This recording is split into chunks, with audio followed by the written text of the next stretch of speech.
Hello, everyone. Today, I had the distinct pleasure of sitting down to talk with Troy Fontaine, a local businessman who owns Downtown Books of downtown Dothan, Alabama.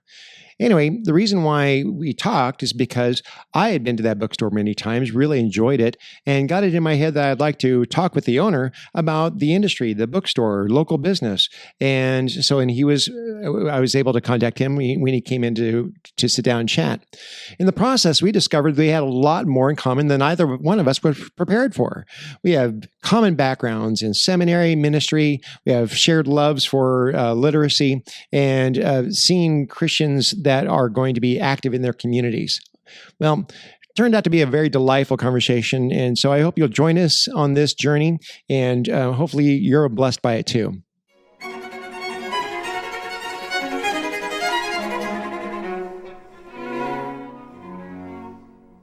We can begin.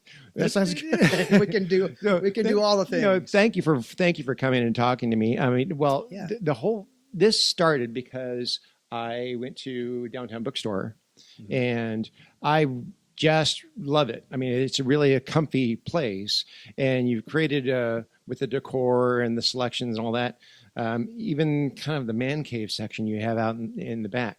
It's a cool spot, and it's part of this kind of what I'd heard about revitalization of the downtown area, and along with the coffee shop there and other restaurants, cool place to hang out. And Mayor Saliba was in here. He was one of my guests here, and we was talking about the attempts to kind of revitalize downtown and try to make it so that it's more. Cities naturally kind of lose their commercial center of gravity. That's right. And in this case, a lot of this is moving out Montgomery Highway, right? Kind of to the northwest. But you don't want to lose downtown because that's where, a lot of city employees, a lot of city services, and you don't want to lose. You don't want to just cede the ground and just escape. Just give up. Right. And so the strategy of trying to make it a good place to hang out. I loved the bookstore because. That and the coffee shop, they really go together down there. They do. In fact, that's why we don't have a coffee shop in the bookstore. Right. Is because they're there. So well, they go together, and it seemed like a good pairing. But I liked how you set that up, especially upstairs with all the kids area, the kids books, and I really want to call attention to it. But that's why, who was I spoke to who was working there? Gosh, so we have about I can't remember. Was it an older lady, younger lady? Younger, yeah. See, there's Madison, there's AK, Presley. I didn't get her. Unfortunately, I didn't get her name at the time. But I was so happy that she was willing to give you my card because I want to promote the local business if I can. Well, I love bookstores. I love bookstores. You had described me as the patron saint of late bloomers because I didn't read my first full book until well out of high school. I mean, I absolutely was not a reader. And then nor am I, really, strangely enough. Now my library at home is something my wife complains about. Right. It's like, what? When we move, why do you need all this? But so I love hanging out in bookstores. I think that's a wonderful spot. But I wanted to kind of get the story of how that came to be. And one, it's not your full-time gig. Not at all. Right. But you're the owner of this. So that's something you decided above and beyond what you do with the Wiregrass Foundation, that you wanted to start a bookstore there, and then how that came to be. And so I'd like to be able to hear some of that story. So part of it came about, my wife and I are in the process of becoming empty nesters. Okay. At the time, this was back in 2021. Okay. My son still had another year left, and she came to me and said, I think I'm thinking about an empty nest project. She goes, I've always wanted to do a bookshop. And there was a part of me was like, I think I had heard her mention that before, but I'm a husband, so I don't remember everything, right? Right. And I was like, cool, but that sounds great. And my wiring is definitely more entrepreneurial than my wife's. So I'm like, anything new, change, I'm like, let's do it. A higher risk tolerance of the two. A much higher risk tolerance. And then I don't know if you're aware, but I was a pastor for 20 years. And Yep. So Wiregrass Church, which is downtown, Uh-huh. wonderful church in the old Porter Square Mall, Uh-huh. big building. So we moved from Atlanta, my wife and I did, to plant that church here in 2004. Okay. And so that's entrepreneurial in and of itself, Right. as you well know, being in the church business. And so anyway, retired from that in 2018 Uh-huh. and was doing consulting, church consulting primarily, but a little bit of business. And I do public speaking Right. for different organizations and things like that. Mostly out of town. No one in Dothan knows I really do it, and that's kind of nice. You know? Well, sorry about that. They do now. Yeah, exactly. But so I was doing that in 18 and 19, and the opportunity at the foundation came along, and it was just a perfect fit, a great way to be involved in the community because I missed that. Okay. And this is all going somewhere. So from being connected with the community as a pastor, now doing consulting and speaking out of town, Okay. I was never where my feet were. Okay. And I missed that more than I Right. realized. And so the opportunity to work at the foundation came about, and it has been amazing. I love it more than I ever thought I would. It's a fantastic organization, an incredible board of directors I get to work for. So it's really been a good fit, and really almost reconnected us and reengaged us on a hyper level Okay. back into the community. And my wife and I are both big advocates of community, a sense of place. Love Wendell Berry. Are you familiar with Andrew Peterson? Andrew Peterson? Andrew Peterson is a No. Christian artist, probably, I think, the most talented Christian artist out there. He's the James Taylor of Christian music. Really? Got a chill vibe. You would love him. He's a good Anglican, Okay. and he's fantastic, but he's also an author, and man, he's just so great. And he wrote a book about the creative process. The name's escaping me. And then he had a chapter in there about a sense of place in gardens and trees. Right. That was one of the chapters. Mhm. And it was so popular, he wrote another book called God of the Gardens. And Okay. in that, Right. he was talking about communities and how every community should have a coffee shop and a bookshop. Right. And that just kind of resonated with my wife and I. And looking, excuse me, looking for her a ministry opportunity, because I Okay. kind of have that at the foundation. Right, We right. get to do a lot of good work. The bookstore idea just evolved, and it's as much a ministry for our community. Right. Trust me, if you want to get rich, don't open a bookshop. No. Right. It is definitely a ministry.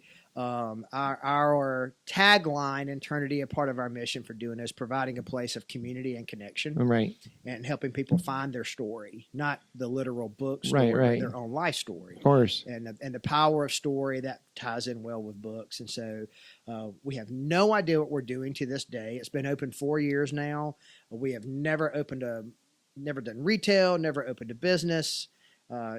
Church is a lot like a business, but there's still a lot of differences. Right. And so we have been figuring it out as we go. And everybody told us it would take about 5 years before we got our legs. Right. Well, that's that adventure tolerance that goes into the entrepreneurial spirit. Yes, I'm dragging her along Right. with some of that. Right. Or what we sometimes call the kite and string effect in marriage, because I mean, we could obviously be floating around on the wind going, this is cool view. And then our wives keep us tethered to the ground. And like, Well, yes, right. And it's been a great partnership. My wiring is more, let's go, let's get it done. You know, I'm a Enneagram 8, if you know the Enneagram personality profile, but a driver and all that. And Right. she is much more relational. She truly makes our house a home, Uh-huh. and you can really sense and feel that Yeah.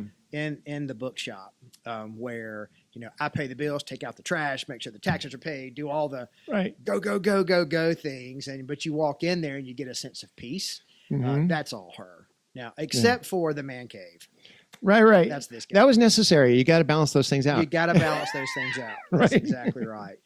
There is one more quick story. There's a little outdoor store in Clayton, Georgia, Okay. and called Wander, W-A-N-D-E-R. Wander. Okay. All right. Wander, North Georgia. And it's a friend of mine who owns that business, and we would go visit him in his shop in the mountains. And we were in his shop one day, and he had some books, a couple of bookshelves.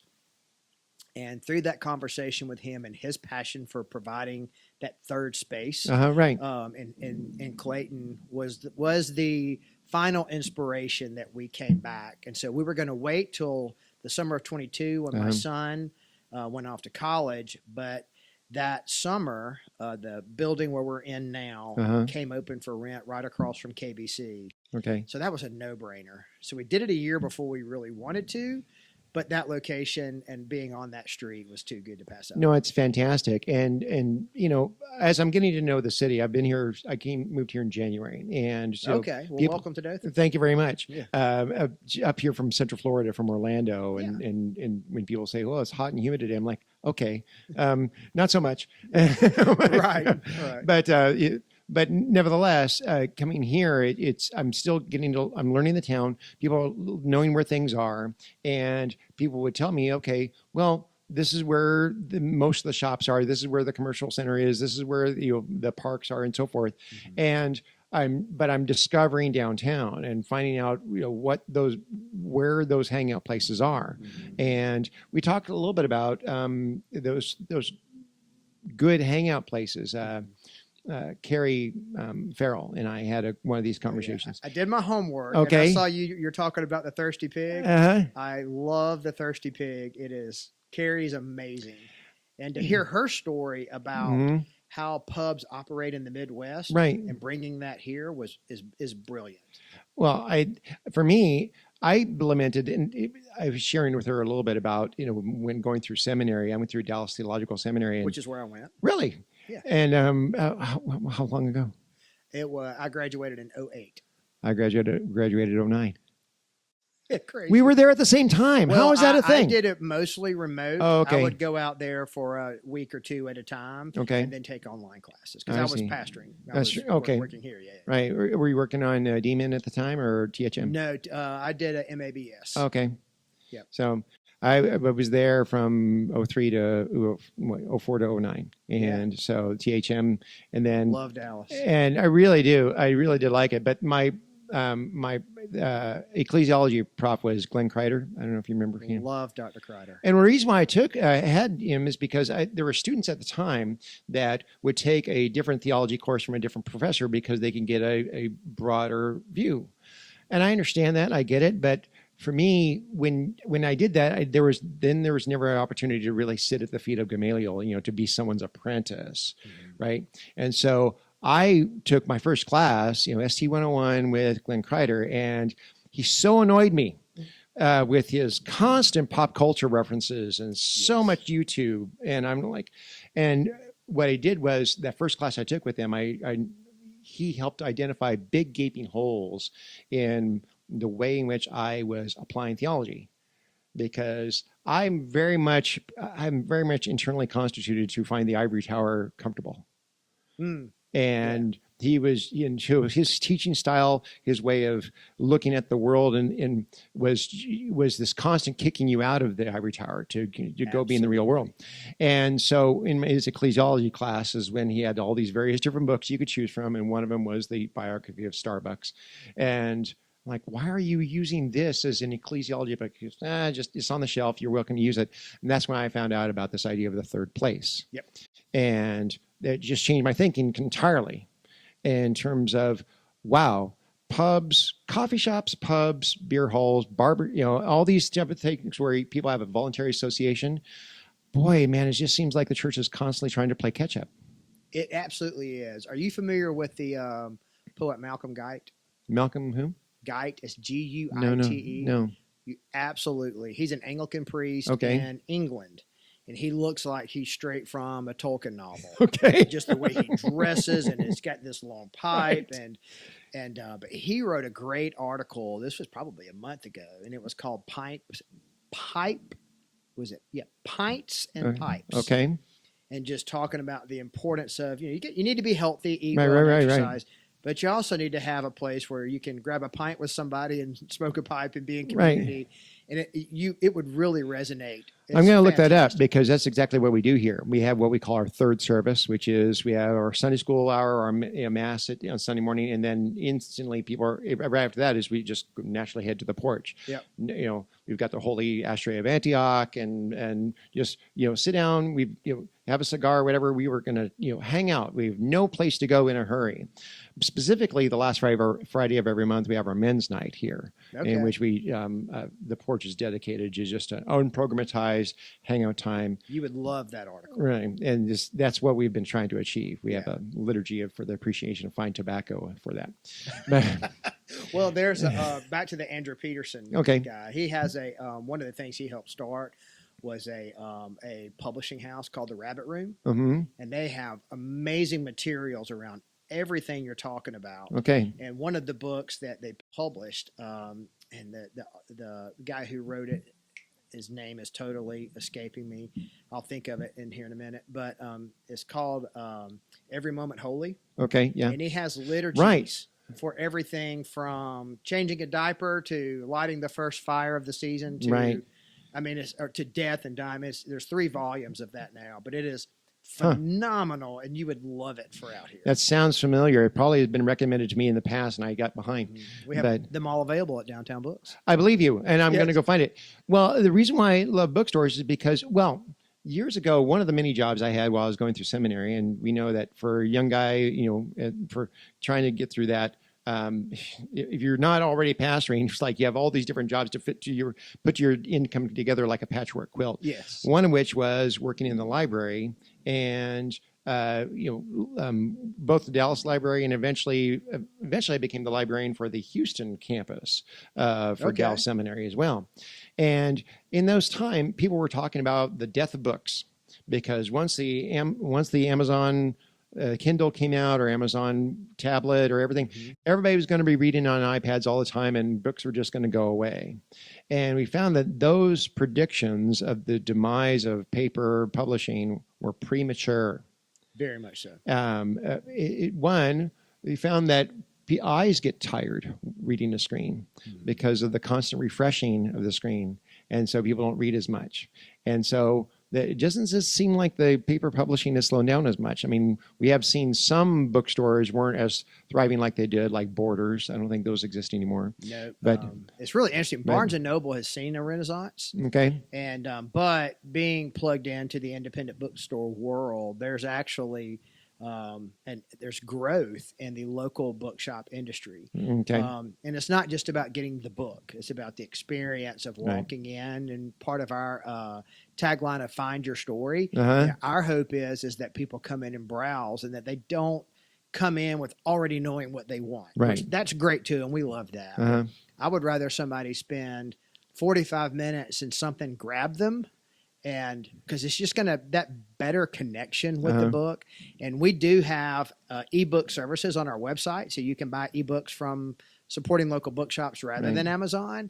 But that is our lowest percentage of sales. People want that paper. They really do. To what you're talking about. There's a couple of reasons, a couple of things. I understand the importance of ebooks. I get it, people, but I lament that it's taking away the sacrality of books on a shelf, in a sense. Oh, absolutely. And also, there's another trend that I don't think is being helpful, but people are convinced that it is, and that's audiobooks. Because where in the audiobook experience is there opportunity to pause and contemplate? You literally have to press pause. Exactly right. Rather than just reflect. Right, exactly. And so, I mean, for all of us who, still using the ancient ways of the printed word, there's this idea of a bookmark that has nothing to do with your web browser. A bookmark is something you use to put in the middle of a book, set it down for a second, and think, I'm going to be, one, either I have to come back to the story, or two, set it down because I have to contemplate that last paragraph. And that's just experience that's really not facilitated through the audiobook, and I don't think through ebooks either. No, I agree. I have found that, I'm a fan of audio and ebooks in their right context. So by my bedside, I keep my e-reader. Because you're right. They make you tired. I rarely get past 2 or 3 pages and I'm out. but it's easier than putting the book up, turning off the light, and all that. Right. And then, but I don't read books that I'm trying to learn from. Those are typically my spy novels, the candy reads, if you will. And then audiobooks are great for road trips and things like that. You can consume. And there are certain types of books that I will consume through audio. But if it's anything that I'm wanting to engage with, reflect, if I'm reading something like Dallas Willard or N.T. Wright, I need to be reading the paper because I've got to read it slower and chew on it. I'll read several sentences in a row. Yes. And then especially if the authors are good wordsmith. Yeah. So fiction, just narrative, stories. I don't on the road when I drive, I like it for that. But if it's something that I need to chew on, I'm paper all the way. So in my chair in the den are my paper books. Beside my bed is my ebook, and then I have my Libro, which is our independent bookshop audio app, the non-Amazon Audible, and so consume them through that way. Do you have go-to fiction series? Yes. Well, like I said, the spy novels, I'm kind of into that. In my 20 years of being a pastor, I feel like I read every leadership and theology book out there, and I hit a stage, and I'm still kind of in it, where no one's read all of John Maxwell. No, John Maxwell repackages a lot. I just came home and told my wife one day, I want to read books that don't make me a better person for a while. But what I have found, and just now being in the business, so to speak, and just reading the research about the importance of books, that especially in men, reading fiction increases empathy and increases patience just by reading fictional novels. And what I have found is that I'm actually ancillary learning far more than I ever thought. I know more about Europe and how it's all connected, and the politics of Europe, and the how the cities function, just by reading spy novels that take place in Europe. Okay. So you're really learning more than you realize, right? Even reading fiction. Well, so I have a couple of canons at home because the librarian in me had to collect every portion of it, even though it's going to take me a while to get through them. Yes. One is Patrick O'Brien, the Master Commander, Far Side of the World. That's not read those. That's a 20-book canon that was, several plot points were compressed into a movie a couple of years ago, and so, but he writes it in the style of that time. Right. So it's not a modern telling of a 17th century or 18th century naval battle. It's writing in the style that they would have at the time, and so you're absolutely transported there by the use of language. Yes. And the other is, and I shouldn't admit this, I may have to edit it out. As an ordained Jedi with the state of Texas, I have about 145 volumes of the Star Wars novels. All pre-Disney. Yes. All pre-Disney. Yep. So I have strong opinions about what Disney did with that myth. And so I'll let you talk with my son one day. Y'all can have a good conversation about that. I know, right? But no, you're right. Though, every now and then I have to set aside, because this ministry is, what happened was, for me, I finished seminary, and then actually finished seminary and then went into a career in archaeology. Okay. And so even though I had graduated seminary in 2009, I spent all that time getting a second master's at the University of Houston, going on to a career of archaeology, and then only in this year came back in full time. Okay. And so at home, my library is equal parts theology, history, and a lot of archaeology and anthropology. And so it's like all those nonfiction books where you're thinking, okay, this is really... this is helping me. This is expanding my knowledge. Oh my gosh. Every now and then you have to set that down and go back to pick up one of my Star Wars books. Absolutely. Sometimes you just need to read for the enjoyment of it. It's funny, going back to Dr. Kreider at Dallas, who I loved. I took him for every theology class that I took with Dr. Kreider. And he just was, a mentor for sure.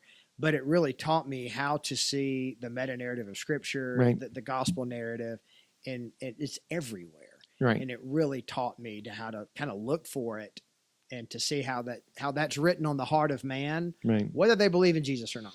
It's in there, and it's really cool to see how that narrative plays out. Well, and I was an Old Testament major, and so I spent a lot of time with Gordon Johnston.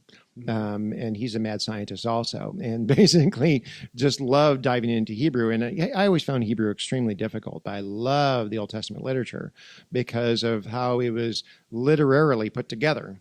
And so was my love affair with Hebrew Bible, is like, the artistry and the plots and the word plays and everything, the craftsmanship that went into just the telling of it, were things that gave me a better appreciation for anything else written well. Yes. So, yes, absolutely. So now, but you've started the bookstore, and that's been going for 4 years now. Correct. It's quickly becoming a fixture though, because everyone loves it. I mean, it's so hopefully it thrives. Keep supporting it.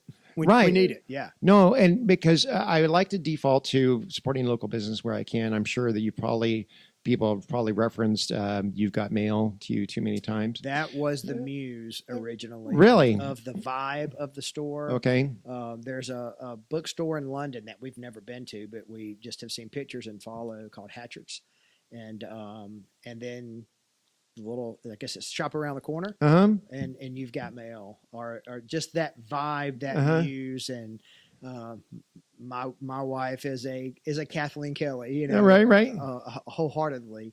And so yeah, very much. But again, you that movie's a great example. You follow that movie, and the movie was what it was, with the big independent box store, right? And you know what? I'm a capitalist, and I don't think we should, if we can't deliver a good experience, then shop at Barnes and Noble. Right. But I think we are. And so I think that's where that movie was wrong. I don't think that would have actually happened because they were delivering a good experience. I do think people still value the human connection, and more so than ever with smartphones and especially what COVID revealed. People need people. I hate to quote the old song from the 70s. Right. It's true. No, and nowadays the competitive edge is the thing that makes you AI proof. 100%. And so, I don't know if this will be true, but I certainly hope it is, that their shopping and commercial habits will default to the human connection for its own sake. This is superior to that because humans are doing it versus machines and so forth. And no doubt there is, I'm sure you've heard of the loneliness epidemic. Oh gosh, yes. And I am just like every other Gen Xer who's dealing with aging parents. And, I did this with my mom and dad, and I'm now understanding I don't do as much of this, but I'm like, Mom, we need to get all your bills set up where they pay automatically, so you don't have to go to the bank and get your groceries delivered, so you don't have to go to the grocery store. Right. When in reality, those little micro interactions have a tremendous impact on people's mental well-being and mental health. So just getting out of the house to go to the bank can seem like a burden, but for those who don't have a lot of connection, that's everything. Getting to know the bank teller, and that's what we're trying to create, because you don't need Downtown Books to get books.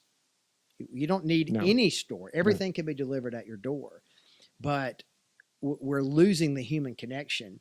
And again, COVID revealed that massively. The impact was massive when people couldn't be around other people. Well, there was a lot of silver linings to COVID, in my view. And I know what you mean when you say that. Right. There was a lot of silver linings to it in terms of, I think that I have a good friend down in Florida, the church I moved up here from, who started a Christian classical school. And they started the year of the COVID, 2020, and their student body's doubled every year since. Absolutely. And so it's like, alternative opportunities for education, my goodness, and ways in which people can go, I needed that, revealed the need in some ways. And so you're right. And we saw a lot of those deaths of despair as people just were, heavily isolated and just with no connection at all. It's massive. And so we, you can almost tell. And I don't work the bookshop a lot. I go a lot on Uh-huh. Saturdays because I have another job. Right. But you can almost tell when somebody walks through the door that those who just need, Yeah. a hello, a conversation. And it's usually just a 2 or 3 minute banter as they're, oh, Right. this is cool, or they'll ask a question and you have conversations, and it just and I forget the researcher, it wasn't Barna, and they talked about the importance of, again, those micro conversations Right. on mental health is massive. Oh gosh. I think about, there's something of a correlation between being the most neurotic society ever that's ever existed, and the proliferation of the counseling and psychiatric industry, along with all the different psychotropic things that are prescribed and so forth.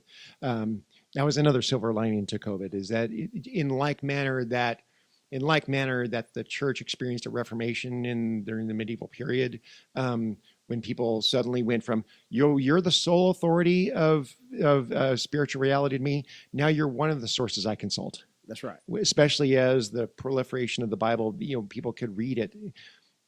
Good old Somewhat Gutenberg. disintegrating. Some would argue somewhat disintegrating to the church, but necessary. A necessary moment where you had to go, okay, the church needed to have that moment where they're like, okay, we can't just sit back and now just assume everyone trusts us. Exactly.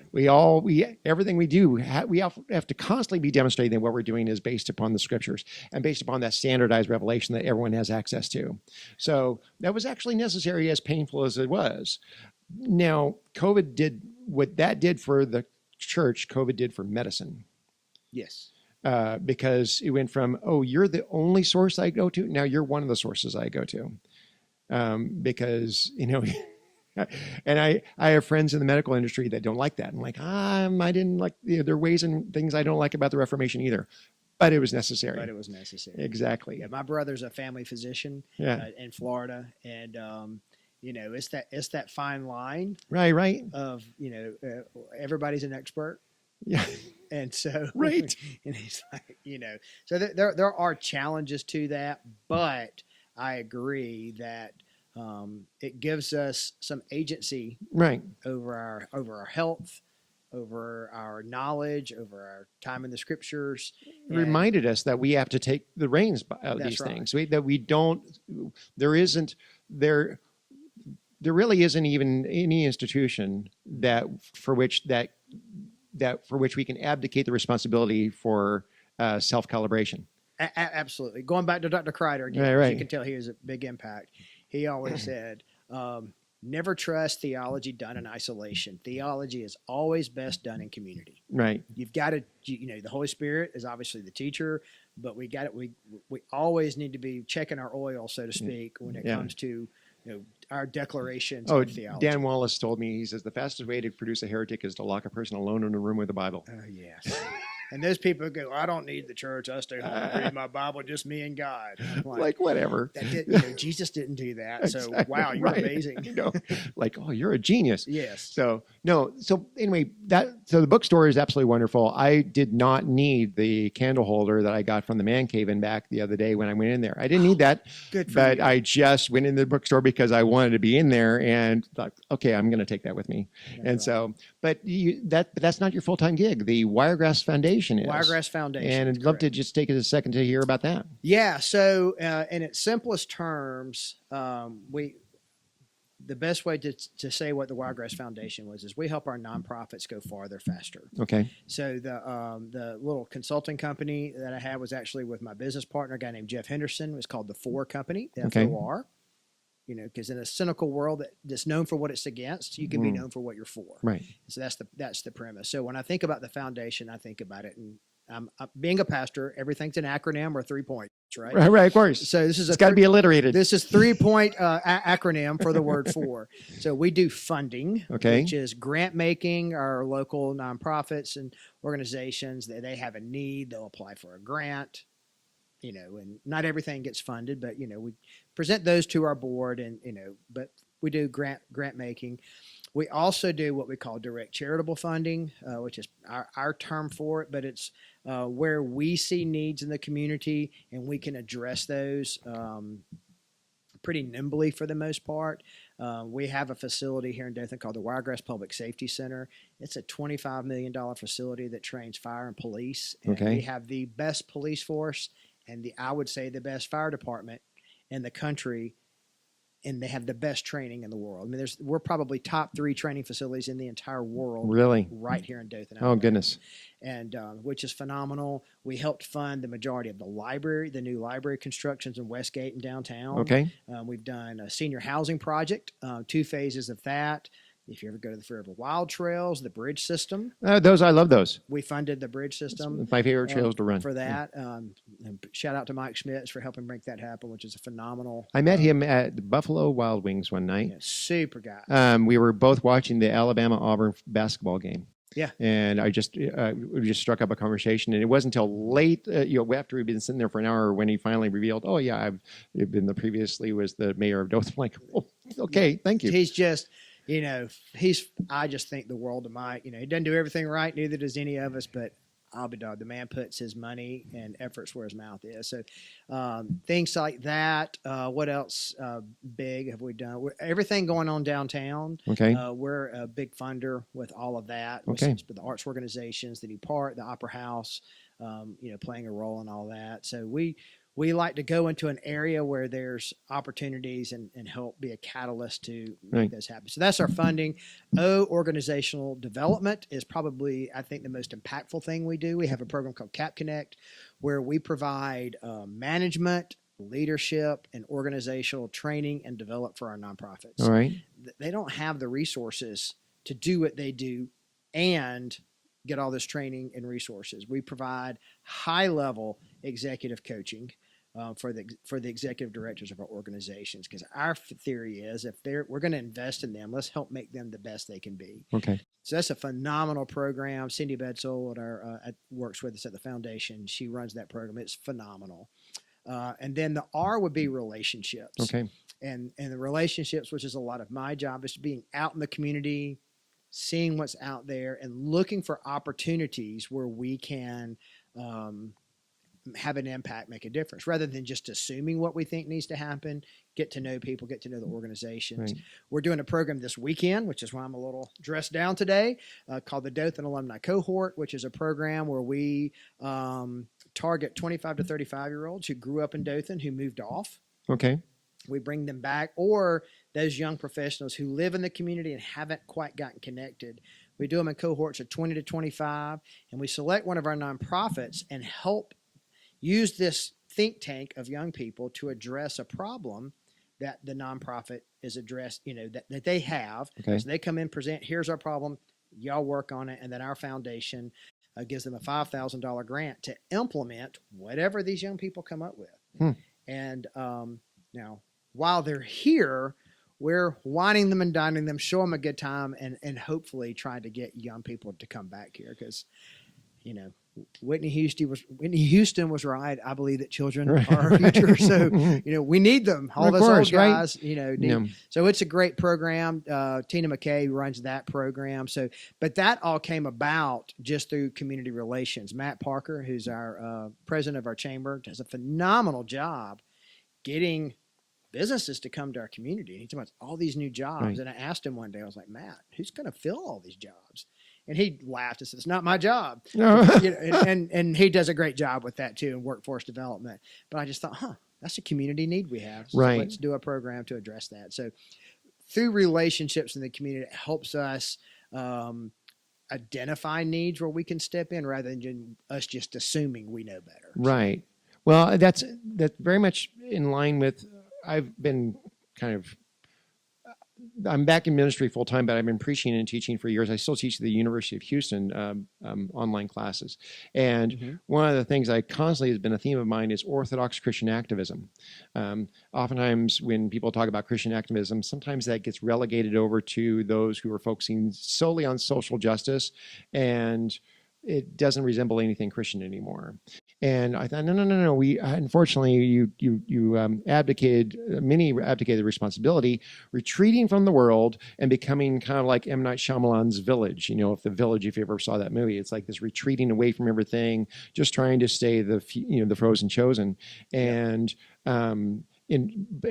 that's a bad response, though. I mean, you're moving away. You're stepping back from a world that's supposed to be filled with the image of God, in That's a sense. exactly. Roger Eyre wrote a book called The Benedict Option that Right, addressed right. that same Uh-huh. issue. And I know that for many people, the Benedict option was very attractive, and I remember specifically talking to many, feeling that that was the way that was going.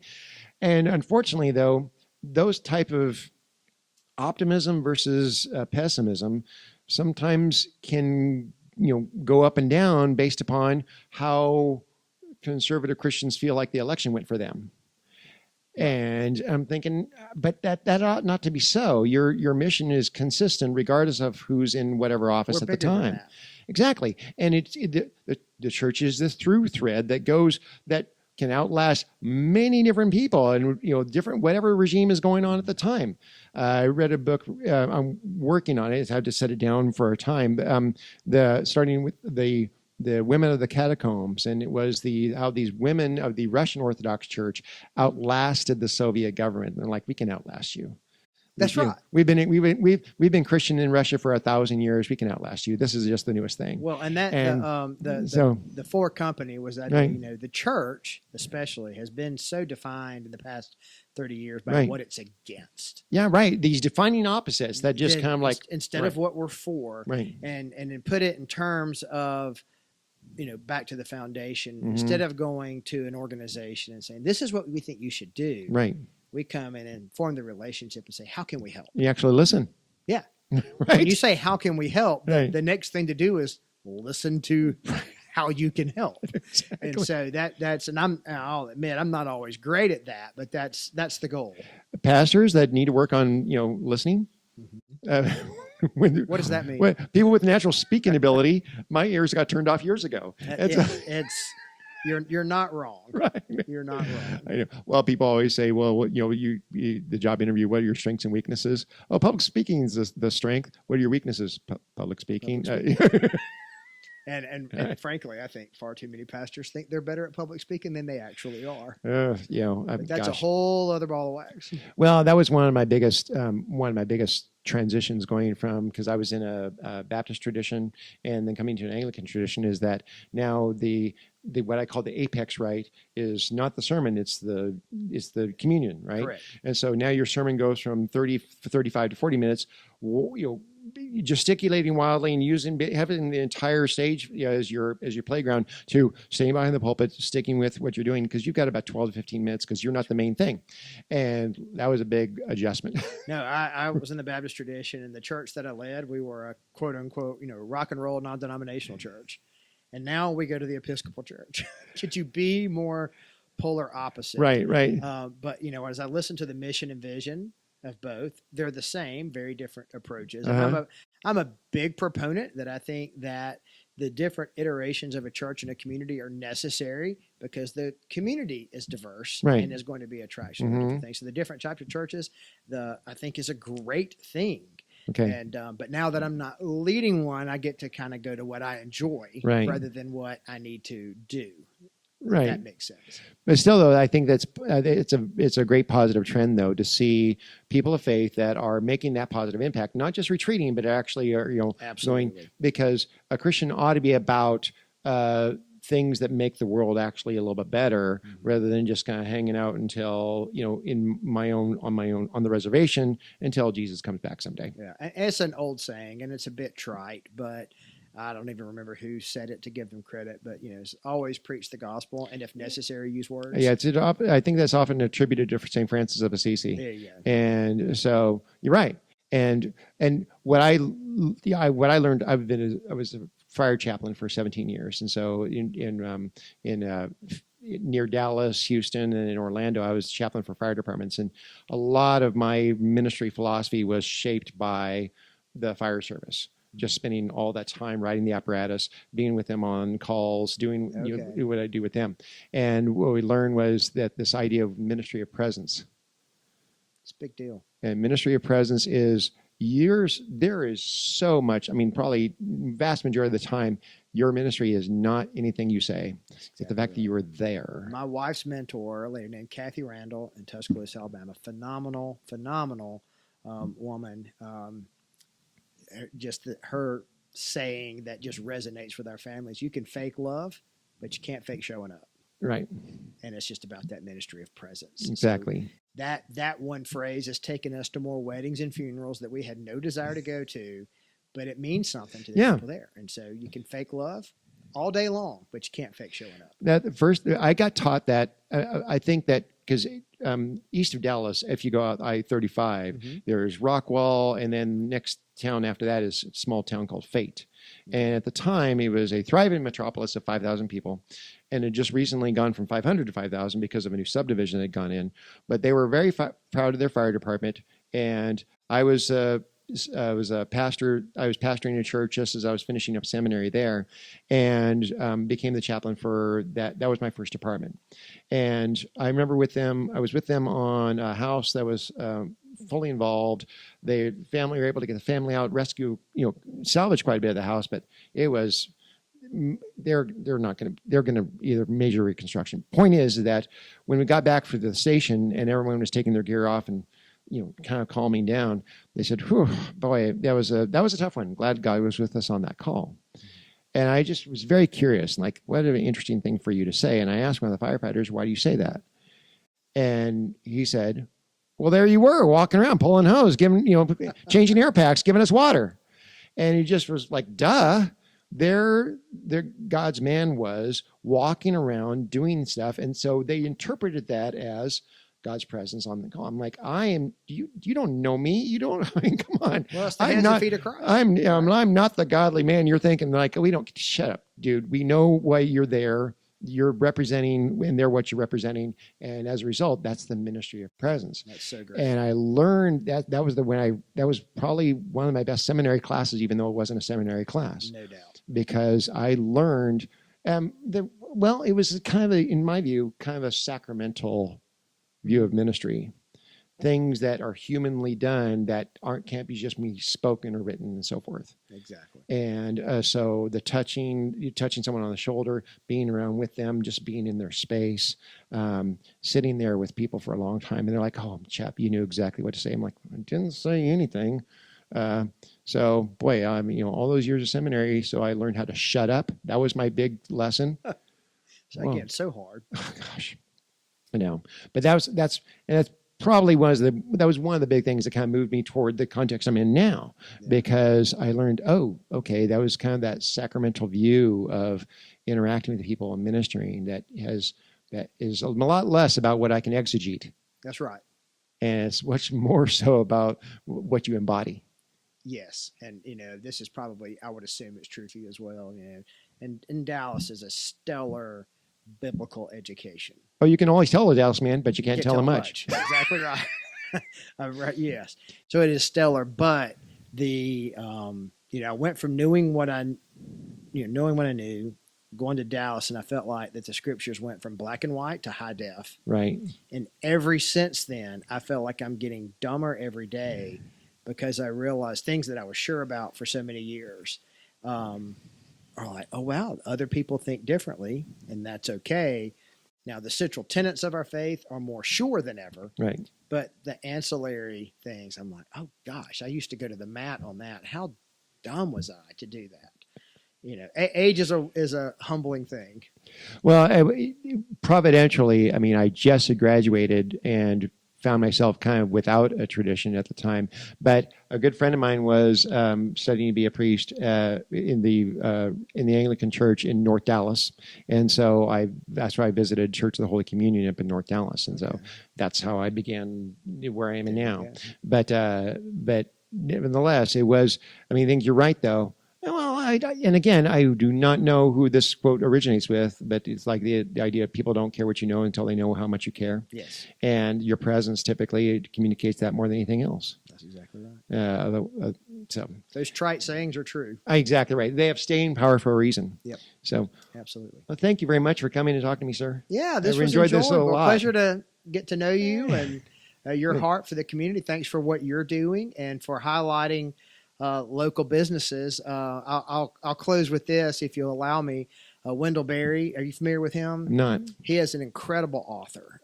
He is out of Kentucky, and he his general theme, he's an essayist and a poet as Okay. well, but his overarching theme is community and a sense of place. Right. Right. And he writes these fictional stories about this little town, Port William, Kentucky, and they're phenomenal. Okay. Jayber Crow, Hannah Coulter, some of his more famous works. Highly recommend them. Okay. And they do well for audiobooks. Oh, really? Okay. Yeah, just for the record. Or reading them. Either way is fine. Right. But whether you're talking about churches, economic development, and businesses, he coined the phrase, it all turns on affection. And people who have affection for the community are the ones who are going to have the biggest impact on the community. And so some national chains do a decent job of funding some things or giving lip service, but it's our small businesses and Right. it is our churches Right. and it is our local nonprofits who make this community work, Right. who support it financially, who provide the space. Because I know that if I, just slough someone off at the bookshop and are mean to them, I'm probably going to see them at a ribbon cutting or at the grocery Right. store. Oh, gosh. And yeah, all those things. So it's that integration. And so you have affection for people, not just as a customer, but as somebody you're going to see at the grocery store. Your kids are going to play ball together or go to school together. And so that's just a powerful phrase. I think I wish more churches embraced, is that it all turns on affection for the place that we are. Yeah, I agree. And well, I mean, we use so many familial terms in, say, church and even sometimes in business, and it just really feels empty. Someone, I'll start working at a company and they'll say, well, we're a family here. I'm like, well, how many family members have you fired? So I'd rather you didn't use that familial language since this is a business and we all understand what the relationship is. However, if it's a small enough business, it winds up being more familial in nature. Absolutely. I'm very much an advocate for what I call maximum church size, because I do think I know I buck the trend, and much of American Christianity is itself entrepreneurial, and so no one would imagine something could actually be a maximum size. But I do advocate for churches that cap yourself at how many names your pastor can remember. And and Dr. Kreider had a theory on that. What's that? 200. Somewhere between 150 and 200, yeah. Yep, because sure did. particularly in a sacramental setting like this, where you are communing people. And so it makes a difference. I do. The church I led at Wiregrass had the privilege of leading. It's still going great. Yeah. Powell Grisham's the pastor now, phenomenal guy. But at our peak, we were in a month, how people don't go every Sunday. We were probably around 2,000 people. And I will still have people come up to me, and I haven't been the lead pastor there since 2017, 2018. Right. And this is 2025. Do the math, 7-8 years. I will still have people come up to me in a restaurant and go, hey, Pastor Troy. And I was like, first, don't call me Pastor Troy. I'm just Troy. But they're like, I'm so sorry I wasn't there Sunday. Like, well, get with the program, buddy. I'll let them off the hook and go, hey, don't worry about it. I wasn't either. It's okay. 8 years ago should have been the time to worry about that. But, right. So I do think there's power in larger churches and some of the things that they can do. But I agree. Dr. Kreider, he would kind of grin and nod, and he tolerated this little group of us that went through his classes together. But being on this side of it, I'm kind of like, okay, there's a lot of wisdom in that side. I think that may have been one of the, because like you, I took all of my theology classes with him just because, like I said, he annoyed me enough that I felt like he really was identifying gaping holes in my practical theology, and what he really infected me with that idea of well, how did Starbucks take over the world? By having small coffee shops on every corner in a town. That's exactly right. And it's like, so for me, I came up going, if I could wave a magic wand, do I want a 4,000 member church in the community? Do I want 4,000 member churches? And so, I can't wave a magic wand, but it's like, what do I consider to be the ideal? That's right. And so people go, do we have enough pastors for that? Well, we need to make them. We need to inspire our young men to want to see a proliferation of churches. That's exactly right. And but I don't go to the mat on that. Right. I do think different churches have different roles in the community, and that's Right, why we right. need the body of Christ. Of course. Of Yep. course. Thank you again, sir. Really, Absolutely. really a pleasure. Pleasure. Appreciate as it. well.